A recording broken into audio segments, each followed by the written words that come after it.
परमेश्वर ने आज के समय के लिए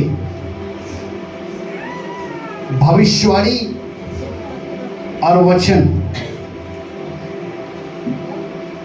हमें दिए थे ताकि हम उन भविष्यवाणियों पर विश्वास करें, उन वचनों को सुनकर विश्वास करें,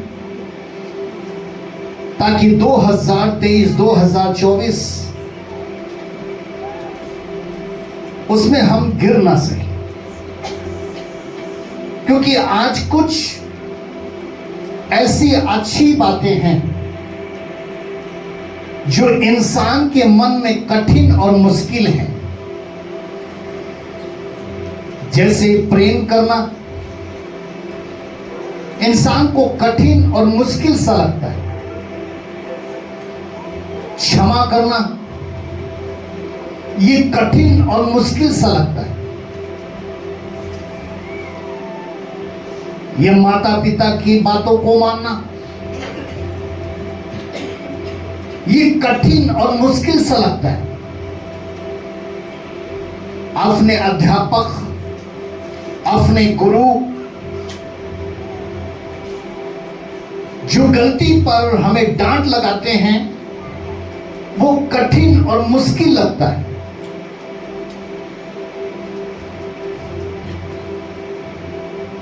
इसलिए प्रभु ने आज के इस दिन में 2023 के आज के इस रविवार के दिन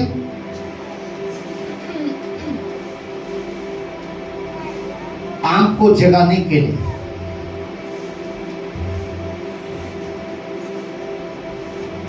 अपने वचन को भेजा है। मेरे प्रियो, परमेश्वर का वो सहायक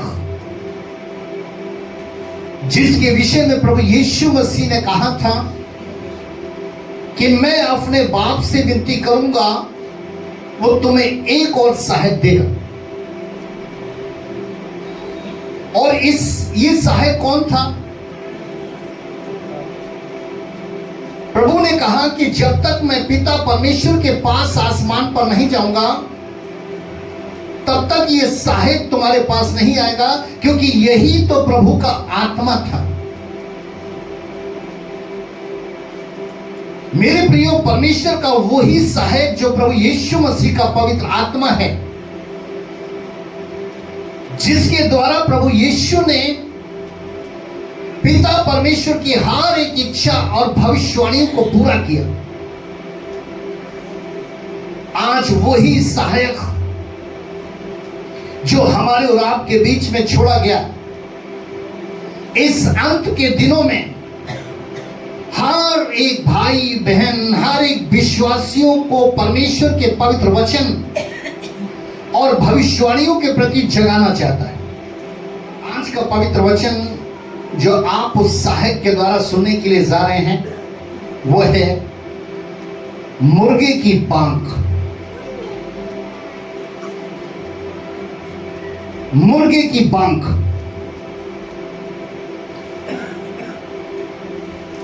अर्थात शैतान के विकल्पों के प्रति ऐलाने जंग,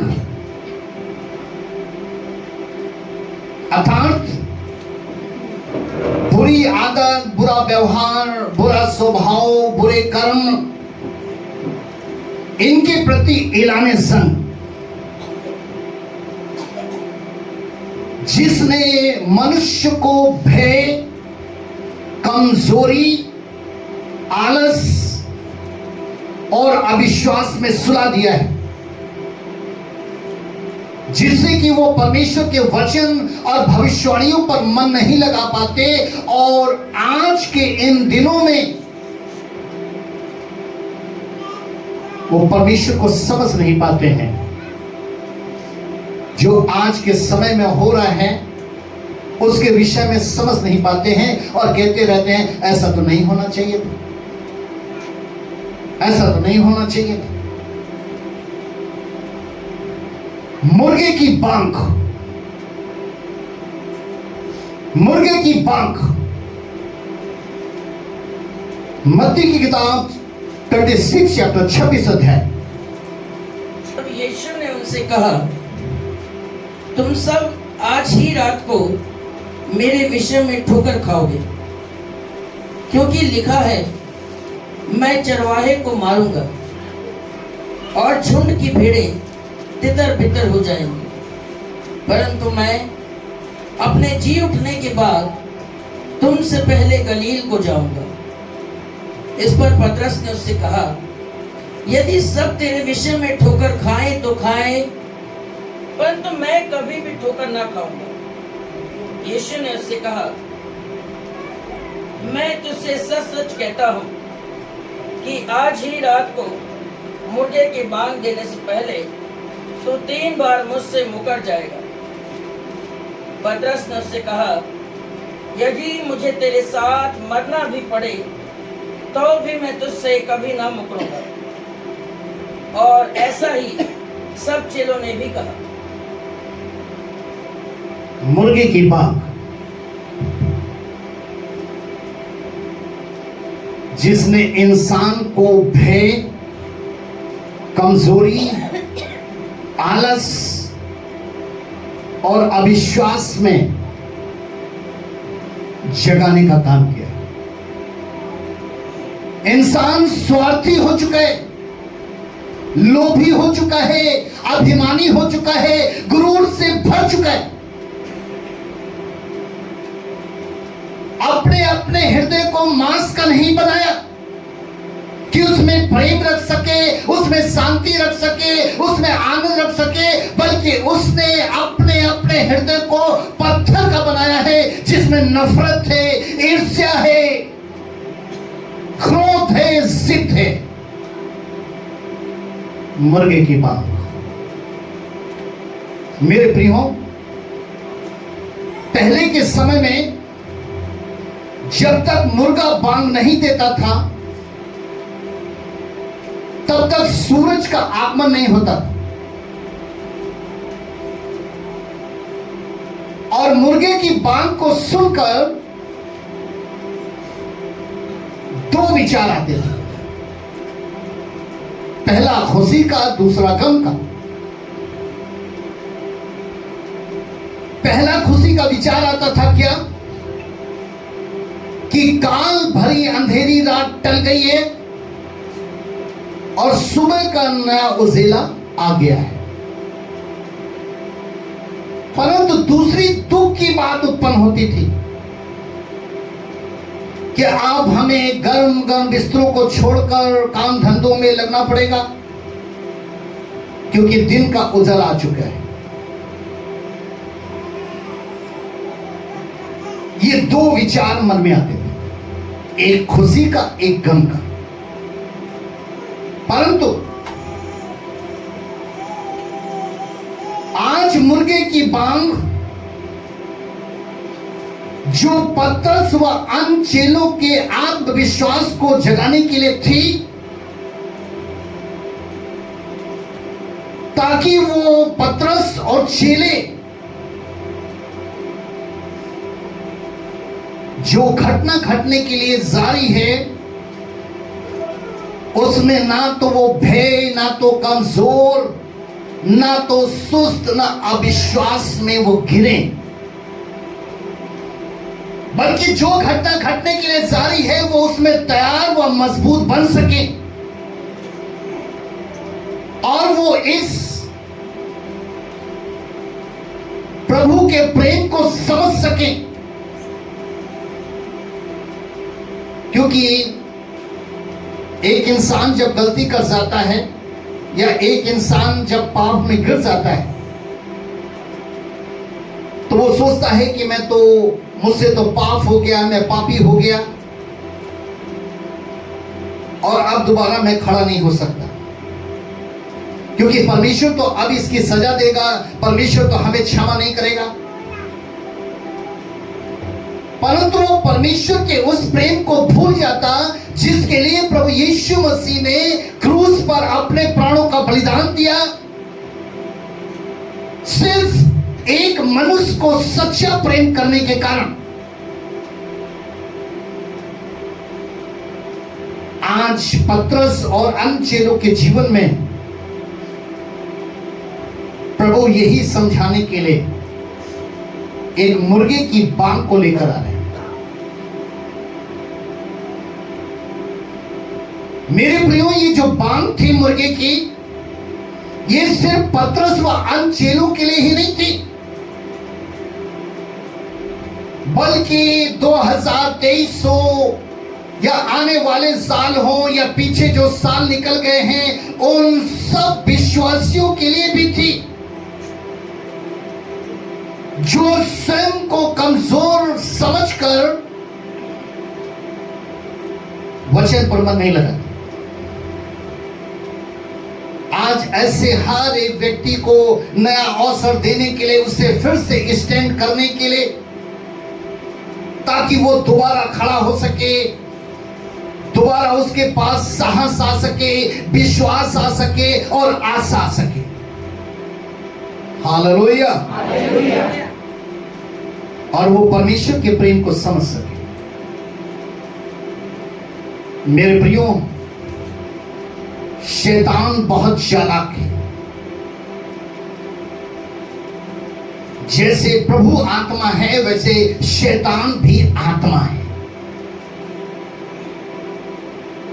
और वो हमेशा विश्वासियों को परमेश्वर से दूर रखना चाहता है, ताकि वो परमेश्वर के वचनों का पालन ना कर सके और भविष्यवाणियों पर मन ना लगा सके।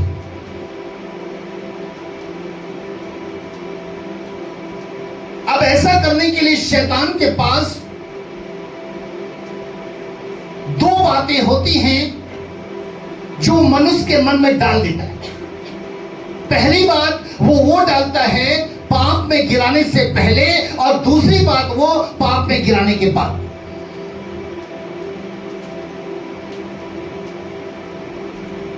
जब भी कोई विश्वासी धर्म के काम करना चाहता है,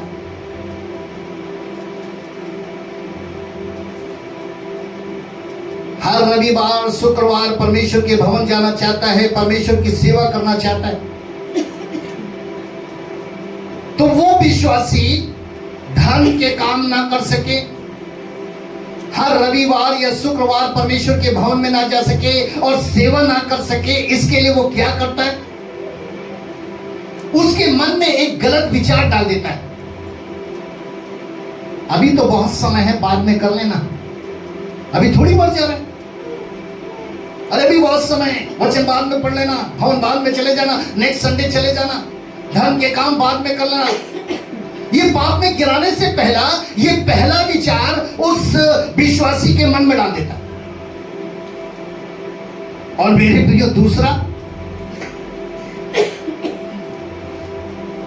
वो दूसरा क्या होता है कि जब विश्वासी के जीवन में समय निकल जाता है और वो उस समय को खो देता है कि ना तो वो धर्म के काम कर पाता है, जिसके कारण वो दुखी होता है, जिसके कारण वो कमजोर होता है, हर रविवार शुक्रवार परमेश्वर के भवन नहीं जा पाता, जिससे उसको बहुत बड़ा अफसोस हो रहा होता है, मायूसी हो रही होती है, वो सेवा करने से छोड़ देता है। वो इन सारी चीजों को देख करके जब उसके जीवन से ऐसा समय निकल जाता है और वो ऐसे समय को खो देता है, तो फिर शैतान उसके मन में एक विचार डालता है, अब तो बहुत देर हो चुकी है, अब तो समय निकल चुका है, अब कुछ नहीं हो सकता, जहां इतना पाप किया है थोड़ा और कर ले। मुर्गे की बांग, जिसने विश्वासियों को भय में, कमजोरी में, आलस में, अविश्वास में सुलाया है, आज प्रभु का आत्मा ऐलाने सन बनकर, मुर्गे की बांग बनकर उन्हें जगाना चाहता है।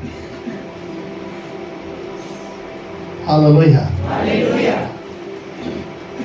आज प्रभु का आत्मा हर एक कमजोर विश्वासी से कहता है कि पाप में गिरने से पहले, पाप में गिर जाने के बाद जो शैतान दो विचार तुम्हारे मनों में डालता है,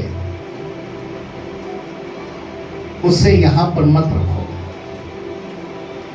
वरन वो कहता है कि आज ही मुर्गे की बांग को सुनकर अपना अपना हृदय प्रभु के लिए खोलो और उसके प्रेम के प्रति उसे समझो। कैसे? एक व्यक्ति है जिसका नाम पतरस है। उसने मुर्गे की बांग को सुनकर खुशी जाहिर की, लेकिन जब तक मुर्गे की बांग नहीं सुनी थी तब तक वो अपने गुरूर में जीता था, अपने घमंड में रहता था, लोगों को दोषी ठहराता था और सोचता था कि मैं जो भी बोलता हूं, मैं जो भी करता हूं वो सत्य है। जब तक मुर्गे की बांग उसके जीवन में नहीं आई थी तब तक वो अपने आप में घमंडी था, गुरूर था, अभिमानी था, ईर्ष्यालु था और सोच थी कि जो भी मैं बोलता हूं या जो भी मैं करता हूं वो सत्य ही करता।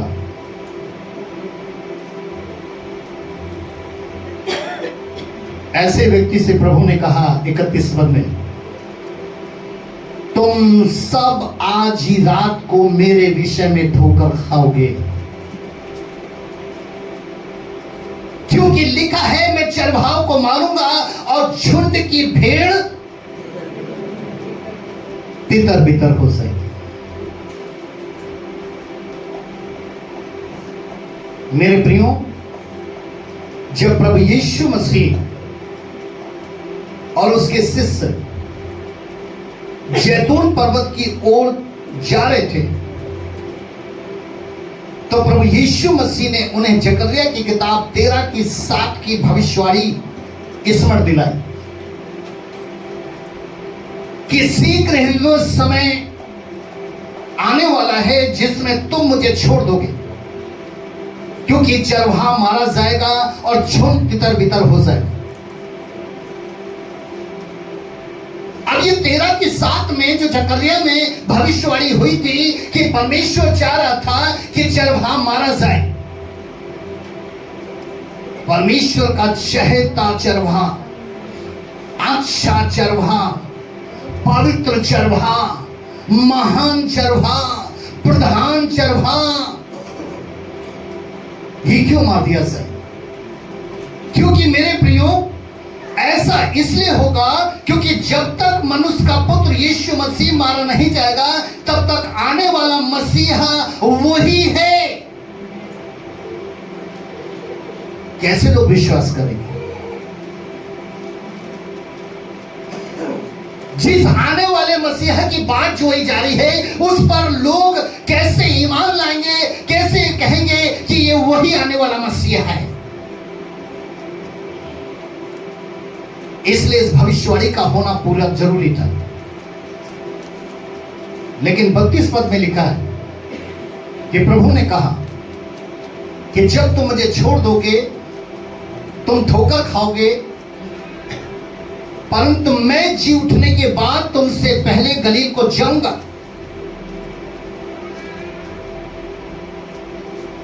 लिखा है परंतु मैं जी उठने के बाद तुमसे पहले गलील को जाऊंगा।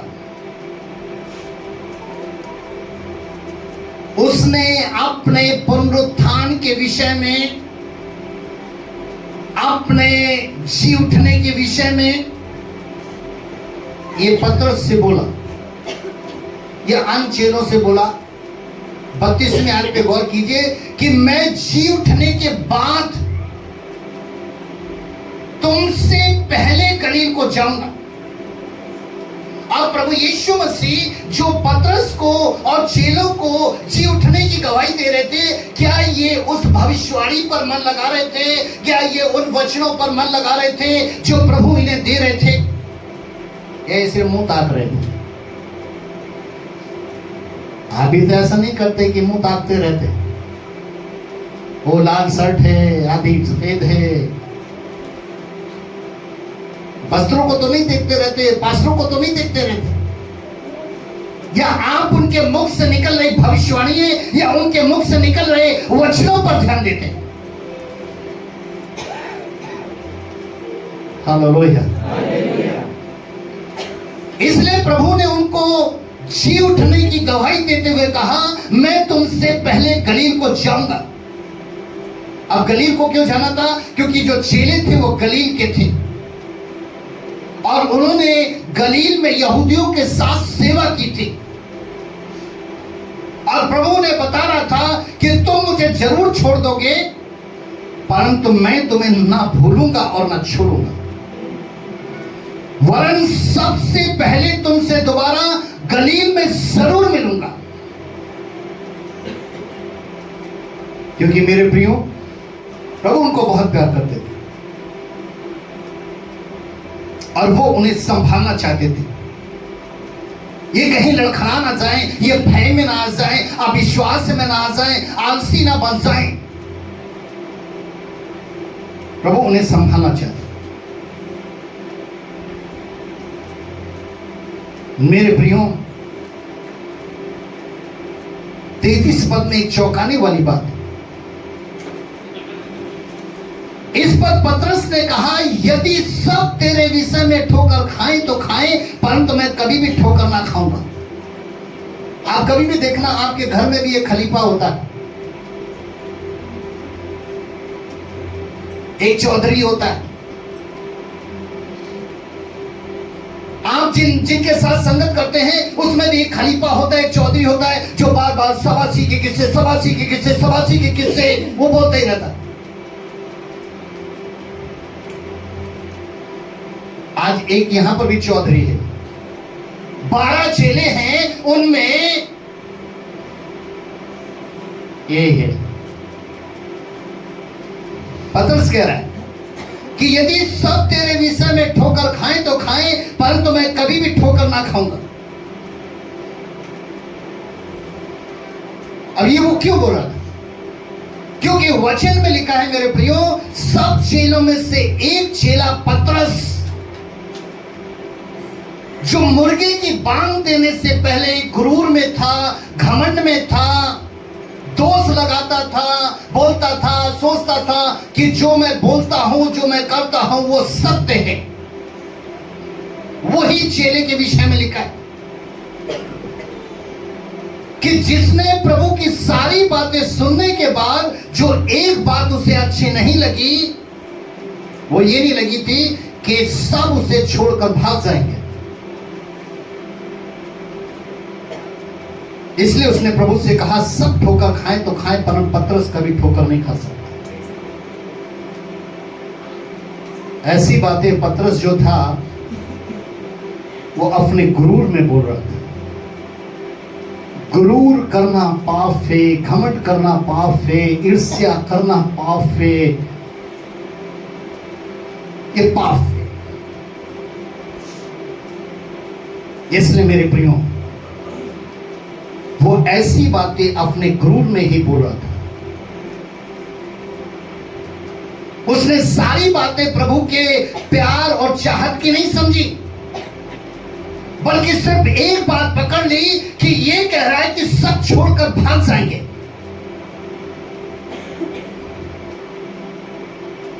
अरे ये तो भविष्यवाणी है। जकर्या 13:7 में यह भविष्यवाणी है कि चरवाहा मारा जाएगा, झुंड तितर बितर होगा। लेकिन इस भविष्यवाणी पर वो मन नहीं लगा रहा था, वो सिर्फ अपने गुरूर में था।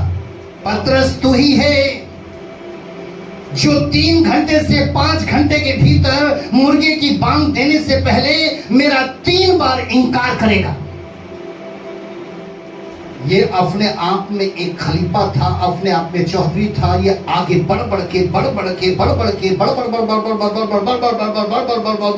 इसका मामला है बड़बड़, उसका मामला है बड़बड़, अच्छा मामला है बड़बड़, बुरा मामला है बड़बड़। वो समझ को इस्तेमाल नहीं करता।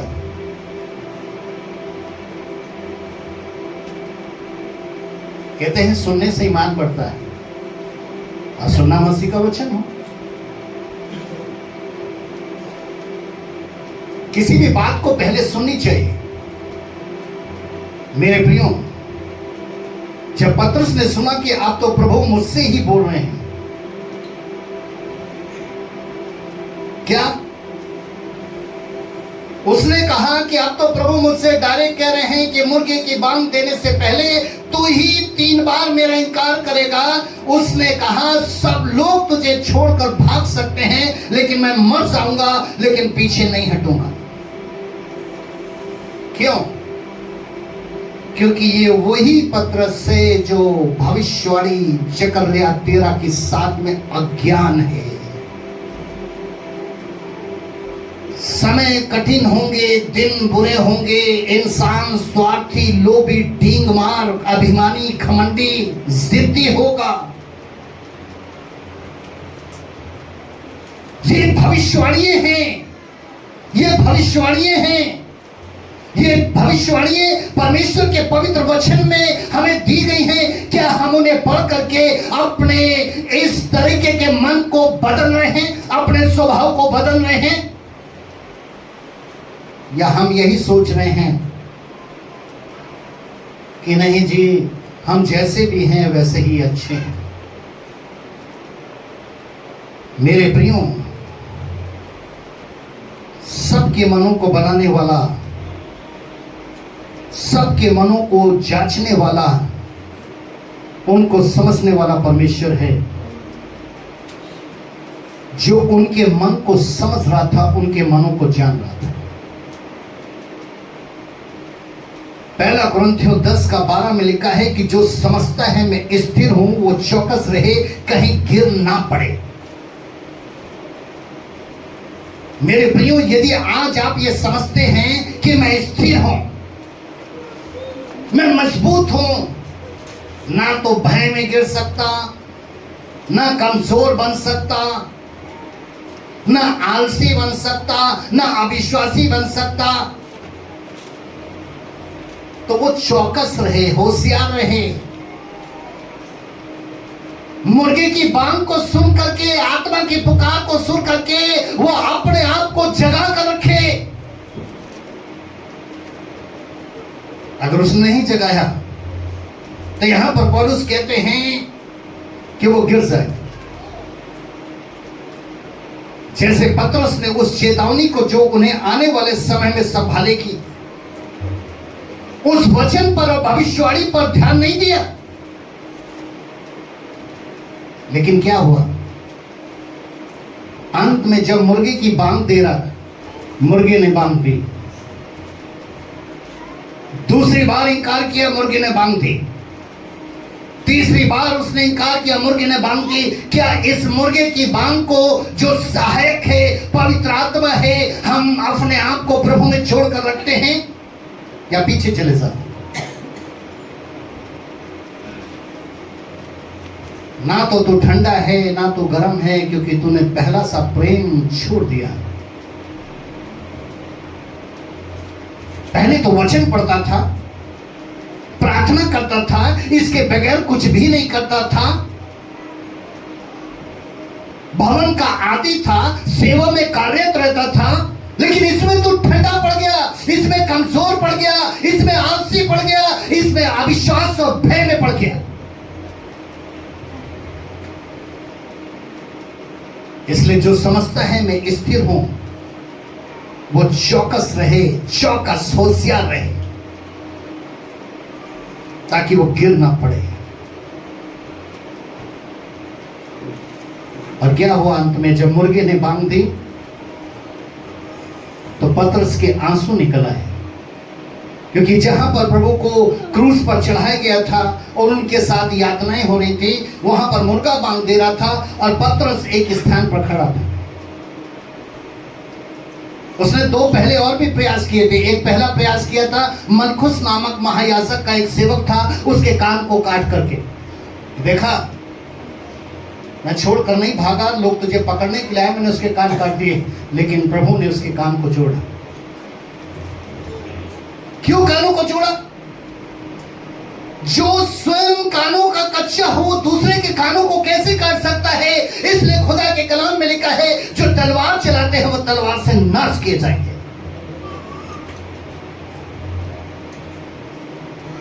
दूसरा काम उसने चौड़ा हो करके वो प्रभु के पीछे पीछे वहां तक गया जहां पर उनके लिए अदालत ठहरी। अदालतें ठहरी थी। पहली अदालत कौन सी थी? एक समाज से जुड़ी हुई जो यहूदियों का समाज था उसकी अदालत, जिसमें हन्ना और कैफा थे, और दूसरी अदालत जो पिलातुस और हेरोदेस की थी, जो रोमी गवर्नमेंट्स की थी। उसने सोचा कि मैं चौड़ा होकर जा रहा, लेकिन उसके गुरूर ने जैसे ही मुर्गे ने बांध दी, उसको स्मरण आया। वो जकर्या 13 की 7 स्मरण नहीं आया था, लेकिन प्रभु की ये वाणी स्मरण आई थी, याद आई थी, और वहीं पर वो रोने लगा और स्वयं को पापी ठहराते हुए प्रभु से क्षमा मांगी। ठोकर किसको लगती है? आज प्रभु का आत्मा कह रहा है कि ठोकर किसको लगती है? ठोकर किसी को भी लग सकती है, उन विश्वासियों को लग सकती है 2023 में या आने वाले समय में, जो वचन का पालन नहीं करते, जो भविष्यवाणियों पर मन नहीं लगाते, शैतान के विचार को अपने मनों में बसा लेते हैं। ये ठोकर के विषय में पहले से ही प्रभु यीशु मसीह ने अपने इन चेलों को सिखाया था, बताया था, लेकिन वचन का ध्यान ही नहीं था कि ठोकर कैसे लगती। पढ़ दीजिए जरा मत्ती किताब, उसका 13 अध्याय, उसकी 21वां पद। किस वचन पर ध्यान नहीं दिया था कि ठोकर क्यों लगेगी? पर अपने में जड़ न रखने के कारण, अपने में जड़ न रखने के कारण। हम दूसरों में जड़ रखने की कोशिश करते हैं, दूसरे के कंधों पर हम अपना वजन लगाते हैं, दूसरों की बातों पर हम मन लगाते हैं। जरा सुनिए, पर अपने में जड़ न रखने के कारण वो थोड़े ही दिन का है, और जब वचन के कारण कलेश या उपद्रव होता है तो तुरंत ठोकर खाता है। जब वचन की जड़ ही आपके हृदय के अंदर नहीं है तो धर्म के काम कैसे कर सकते आप?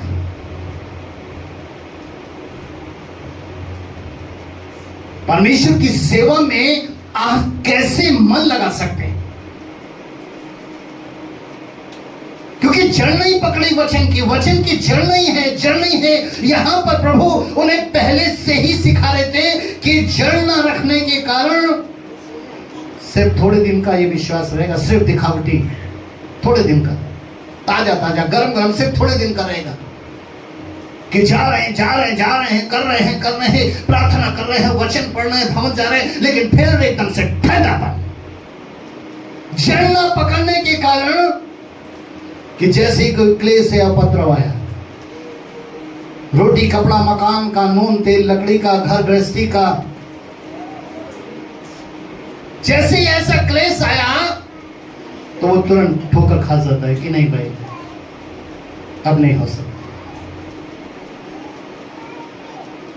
लेकिन मेरे प्रियो, ये उनके लिए है जो वचन का ध्यान नहीं रखते, वचन की समझ नहीं रखते।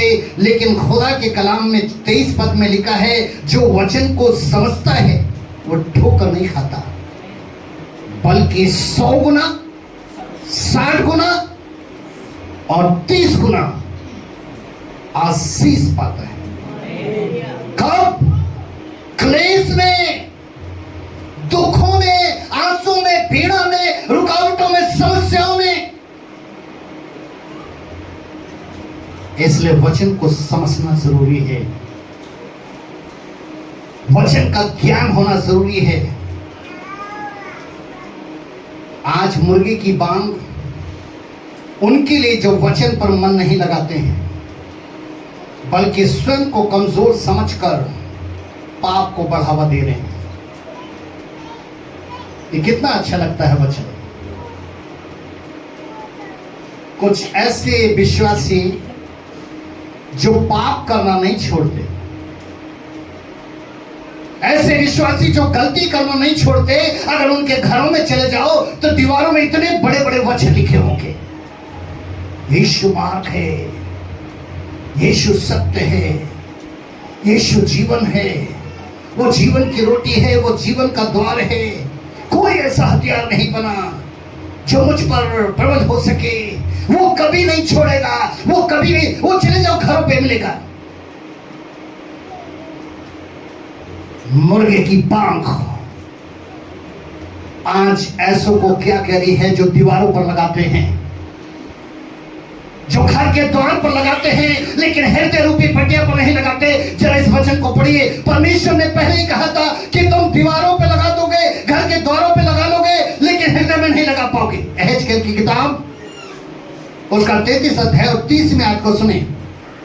एहेजकेल की किताब उसका 33 अध्याय और 30 पद में, हे मनुष्य के संतान, तेरे लोग दीवारों के पास और घरों के द्वारों में, दीवारों के पास, घरों के द्वार के पास तेरे विषय में बातें करते।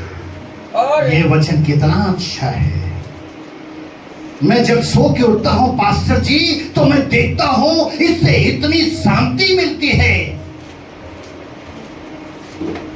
खाम खाई की बातें करता है, खाम खाई की बातें करता है। हे मनुष्य की संतान, तेरे लोग दीवारों के पास और घरों के द्वारों में तेरे विषय में बातें करते और एक दूसरे से कहते हैं, आओ सुनो कि यहोवा की ओर से कौन सा वचन निकलता है। वो बाइबल खोली मैंने, वो वचन निकला, उसमें बातचीत की। ऐसा करते हैं।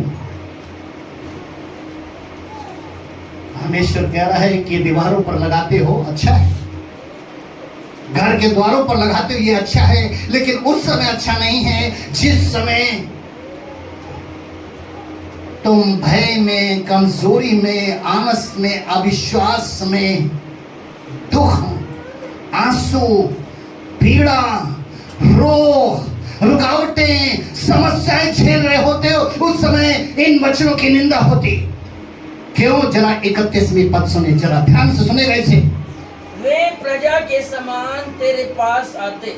आहा, संगत बैठी है, संगत बैठी है, प्रजा के समान बैठी है, संगत बैठी है, प्रजा के समान बैठी है। आगे, और मेरी प्रजा बनकर तेरे सामने बैठकर तेरे वचन सुनते हैं। ओ प्रभु, हम आपका वचन सुन रहे हैं, पूरे मन से सुन रहे हैं, प्राण से सुन रहे हैं, शक्ति से सुन रहे हैं, बुद्धि से सुन रहे हैं, लेकिन पूछा जाए ओ पता ही नहीं, भूल गए। वे प्रजा के समान तेरे पास आते और मेरी प्रजा बनकर मेरे सामने बैठकर वचन सुनते हैं। आगे, परंतु वे उन पर चलते नहीं। ओहो, ठोकर तो खाओगे, पर वो उन पे चलते नहीं, क्योंकि उनको मुश्किल लगता है, उनको कठिन लगता है कि जब समस्याएं आती हैं, रुकावटें, क्लेश बनकर आती हैं, तो वो सोचते हैं कि नहीं, आप मैं अपनी समझ का सहारा लूंगा, और भटक जाता रास्ते से। जबकि वो ये नहीं जानता कि परीक्षा का आना जरूरी है, और उसने कहा है कि परीक्षा में मैं आप तुम्हें पढ़ने ना दूंगा, बल्कि तुम्हें परीक्षाओं से निकालूंगा। लेकिन उसके बावजूद ये वचन का ज्ञान ना होने के कारण, जन ना होने के कारण वो भटक जाता है।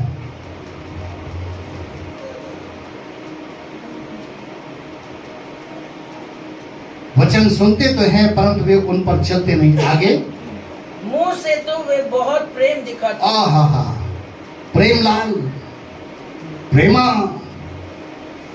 क्या क्या नाम है, आनंद, शांति, ये नाम है।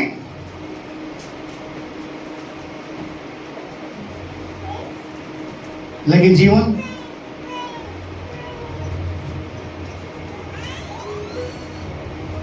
आज प्रभु यीशु मसीह ने अपने पुत्र के लिए कहा था कि मेरा प्रिय है। अब मैं अपना नाम प्रिया रख लूं कि नहीं, प्रभु ने कहा था कि वो प्रिय है तो मैं प्रिय से प्रिया बन गया। लेकिन झगड़ा मैं करता, गालियां मैं रखता, बुराइयां मैं करता, और नाम क्या है? प्रिया, क्योंकि मैं प्रिय लग रहा हूं। यहां पर लिखा हुआ है, मुंह से तो बहुत प्रेम दिखाते हैं, जरा आगे, परंतु उनका मन लालची में लगा रहता है। किस में लगा रहता है? लालच। अब ये प्रिया का मन किस में लग गया? लालच, लालची। वो लालच में कुछ भी कर सकते, अपना ईमान बेच सकते, ईमान को कर्ज में रख सकते, अधर्म से दबा सकते, क्योंकि उसके अंदर लालच समा गई है, उसके अंदर लालच आ गई है। मेरे प्रियो, आज प्रभु का आत्मा बोल रहा है, तुम स्वार्थी होने के कारण, लालची होने के कारण प्रजा के समान मेरे भवन में आते हो, मेरे सामने बैठकर मेरे वचन को सुनते हो, परंतु उन पर चलते नहीं। देखने में तो प्रेमी लगते हो, परंतु मन लालच से भरा हुआ है। इसलिए आपके लिए समय आगे अच्छा नहीं है। आज भी समझ जाओ, उसके वचन व भविष्यवाणी पर विश्वास करो, और वो भविष्यवाणी और वो वचन अपने मन के अंदर, अपने जीवनों के द्वारा उसे पूरा करो। हालेलुया। मुर्गे की बात, हम रूप देखकर नहीं, विश्वास से चलते हैं।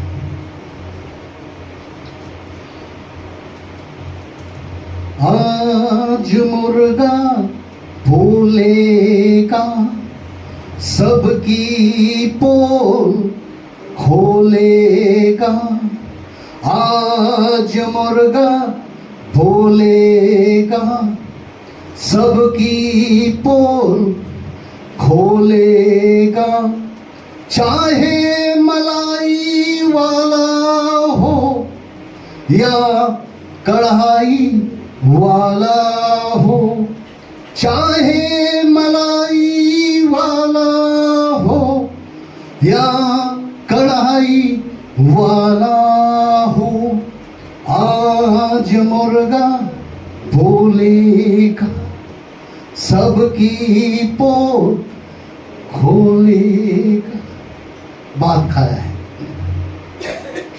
लेकिन वो मुर्गा आत्मा की एलान, आत्मा की जंग बनकर, एलान जंग बनकर आज के समय के लिए आपको स्टैंड करना चाह रहा है, आपको संभालने के लिए, आपके बच्चों को संभालने के लिए। किससे? पाप, मृत्यु से, जो सामने खड़ी है, दस्तक दे रही है, जो हमें नाश करना चाहती है, जो हमारे परिवारों को नाश करना चाहती है। शैतान का विचार, परमेश्वर के वचन से भटकाना, परमेश्वर के भविष्यवाणियों से भटकाना, और मन के अंदर अनर्थ, व्यर्थ विचार डाल देना।